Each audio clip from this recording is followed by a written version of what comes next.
one of the sketchiest things I've ever done, for sure. But it's actually working.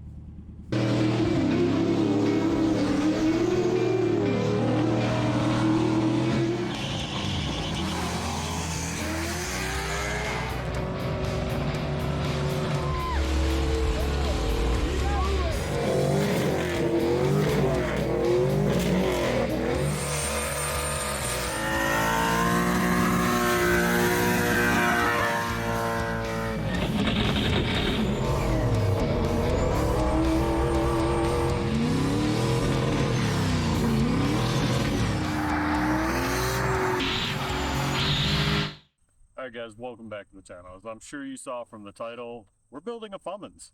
So this is the truck. It's our 67 Ford F100. It was a two-wheel drive. If you go back, we four-wheel drive swapped it. So let's go over this thing a little bit before we go look at the Cummins. So this thing, currently, if you're not familiar with it, has a 5.7 Hemming.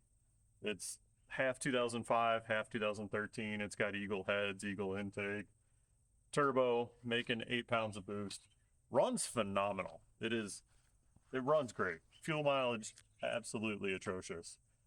It's got an NV4500 5-speed manual behind it, Dana 60s front and rear. And I love this truck, I really do. But it gets like 8 miles to the gallon, which is awful. And it's on the factory Ford half-ton two-wheel drive frame. And I braced it, and it's still really flexy. I have dents in the back of the cab from where the bed has hit the cab. Why? This thing makes about 500 horse. It's got 35s. It's got a welded rear. I was towing my car trailer with it. So this thing was towing 9,000 pounds. It weighs 5,500 pounds with me in it. It's just more than this frame was really ever asked to do. And the welded rear it really binds everything up. I actually haven't been driving it because it's broken 4 motor mounts. I broke 2 motor mounts. I've replaced them. I actually built steel ones, and it just keeps breaking them. So I want something that I can tow with, and this thing tows amazing. I mean, it makes great power. It'll pull anything up any hill, which is amazing. But fuel mileage is terrible, and I'm really worried that if I get a bad batch of fuel, you know, it's a gas motor. There's a good chance I could knock a piston out of it. So it needs a new frame. It needs a more efficient powertrain, which Cummins, they do really well on fuel. They're ultra reliable. It's never going to give me, you know, I don't have to worry about it. I can just hook something to the back of it and go. And the other thing, I love that this truck is a short bed. It looks awesome. It's like a little monster truck, but it's not very convenient. And we've got some plans that require a long bed. So it's going to get a new bed. So new frame, new bed, full new drivetrain, axles, everything. And I really want to keep the look because this thing is going to be my daily and it's going to be my tow pig. Anything I need to pull, going behind this truck. So this is it, but we got to go look at that Cummins and see what I bought.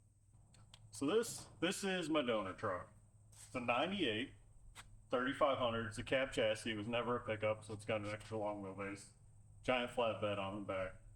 But it is a P-pump 12 valve. And it is a bone stock P-pump 12 valve. Like, it still has the stock airbox on it, which is what I wanted. I didn't want a truck that's been hot rodded and, you know, just been blown up.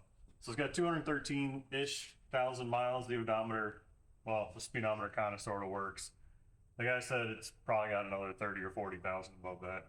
He also said it was rebuilt before he got it. No paperwork, no proof, but this thing runs really good. It's really quiet, so I wouldn't doubt it. Yeah, bone stock, P-pump. It's a 98 and it's a 5-speed. So it's got the 215 horse pump and injectors. So it should be a really efficient, really good tow rig. And like I said, it is bone stock. And what it has underneath it is a Dana 60 front and a Dana 80 in the rear. The rear was just rebuilt like 1,000 miles before I bought it. New bearings, brakes, everything. And it's a limited slip, so that welded rear that's in the Ford now that's been causing all my problems won't have that issue. And also, I probably won't ever break a Dana 80. I did it one time. I was going to say, you're the only one I know that has. Yeah, but that was a really dumb reason for doing that one. But yeah, it's got 410 gears in it, which is a little more than I wanted. I'd rather have like 355s. but I think with 35s, maybe some 37s down the road, it'll work out. But this motor, we're basically gonna stock injectors, stock turbo, and we're just gonna kind of max it out on that. So we'll go through that in a later video. I've got valve springs, governor springs. We're gonna change the timing. We're gonna turn the boost up, but it still should be really, really reliable. And yeah, it should be a fun truck. But the first thing we got to do is we have to get all of this out of here so we can start mocking it up on the new frame. Because I have a whole new frame for that Ford, and it's not this one. Because this thing, honestly, the rear end, if we didn't have a flatbed, the rear end would probably fall out. The frame is rotten on this thing. So we're not using the Ford frame, we're not using this frame. I have a whole new frame that's going to make this truck really, really nice. So the first thing we got to do is get all this out of here. Oh, and the other thing, because it's a dually, 241 DHD, so it has the really heavy duty transfer case. This should be a bulletproof truck when it's done. But I've blown everything up, so I wouldn't doubt it.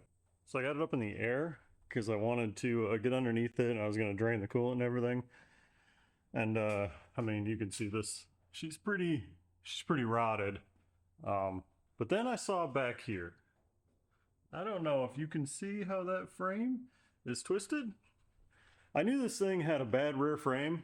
Like, you can see it's not great. And then I got under here, and holy crap. Like, this is absolutely terrifying. And I don't know if you can see how that frame is twisted.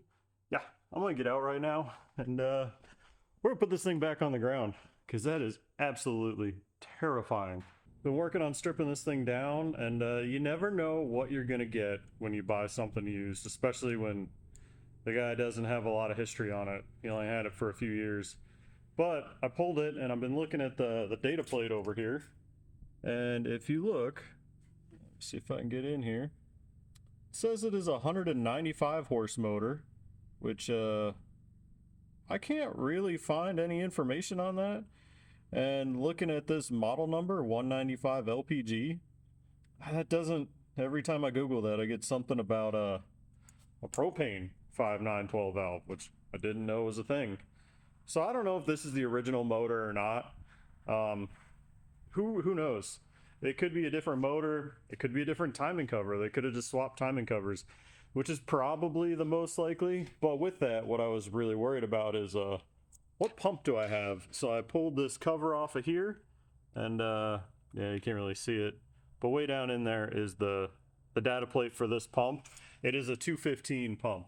So that's really what I cared about, was I wanted that pump, and I wanted the injectors, and I would assume if the pump's right, and all this looks original. So I don't know, I'm kind of leaning towards somebody just swap this timing cover, this timing case at some point. I'll have to pull it down and see if the killer dowel pin's been fixed. If it has, maybe the old case got destroyed or something. But I mean, this pump and everything looks original, but it is odd that it doesn't have a 215 horse data plate on it, but it's got the right pump. So in the end, I don't really care. I'm still pretty happy with it. P-pump 12 valve Cummins, NV4500, and P241 DHT. This thing needs to be turned up. This thing needs a clutch and some synchros. That thing probably doesn't need anything. It's pretty much indestructible. But this is a massive drivetrain, and this is going to make the Ford an amazing daily driver and tow pig. So this is out. Now we just got to strip a little bit more off this thing. I need to get the Dana 60 and the Dana 80 out of it before we pull it out. And that transfer case bled all over my nice new floor. Of course it did.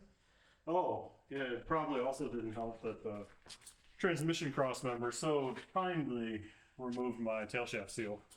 Oh, Look at it no, just yeah, sitting look in at that. I mean, Good it was, place for it. yeah, I mean, it would leak before that, but that's definitely gonna make it worse. Yeah, this looks nasty.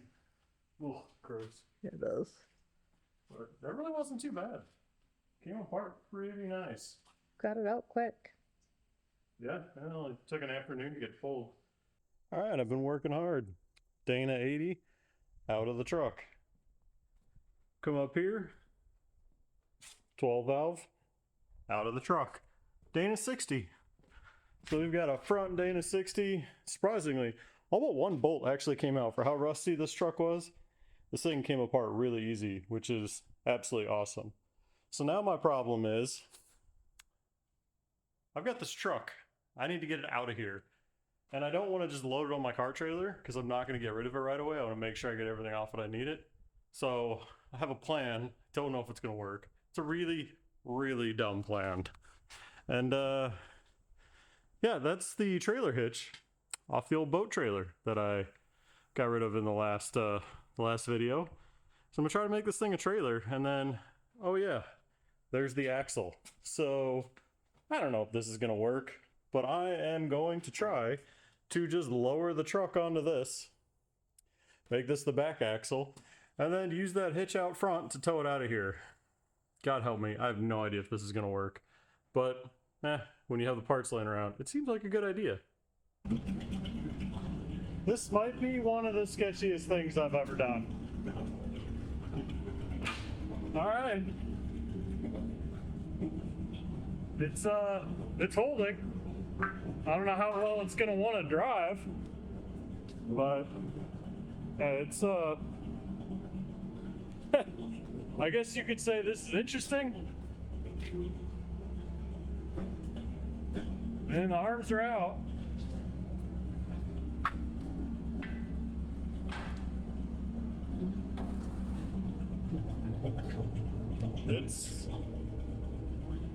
I guess we'll go slow and see what happens. That's a lot of weight on the truck.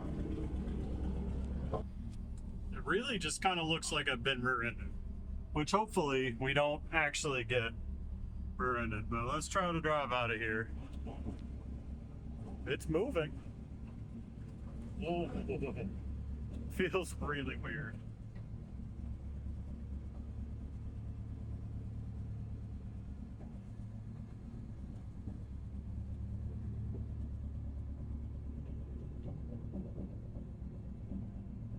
Oh, it's steering. It's steering itself into the wall on that side. I'm gonna have to go try to figure that out. Jacked it up, slid it over, and I straightened it out. I put a ratchet strap on here to kind of straighten it out. So she should clear the door here and we can go put her away in the barn. Yep. One of the sketchiest things I've ever done, for sure. But it's actually working. I can actually go put this thing in the barn. Man, I probably shouldn't talk yet. It's not in the barn, but it's stupid, but it works.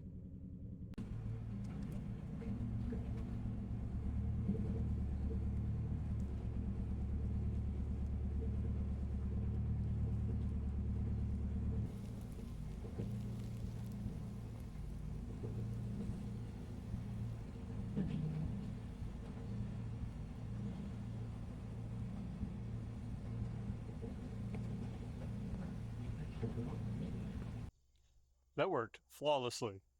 Till I had to unhook it and it fell off the jack and it was a whole mess. But I got it out here. It's out of the way. I can move it around if I need to and just hook up to it. So that worked perfectly. But that's going to wrap up this video. Come back next time because we're going to tear into the Ford. We're going to gut that thing out and we're going to start shoving a 12 valve in it. I can't wait. I am super pumped. I've had this truck for months and I just can't wait to drive it. I can't wait to get this thing done.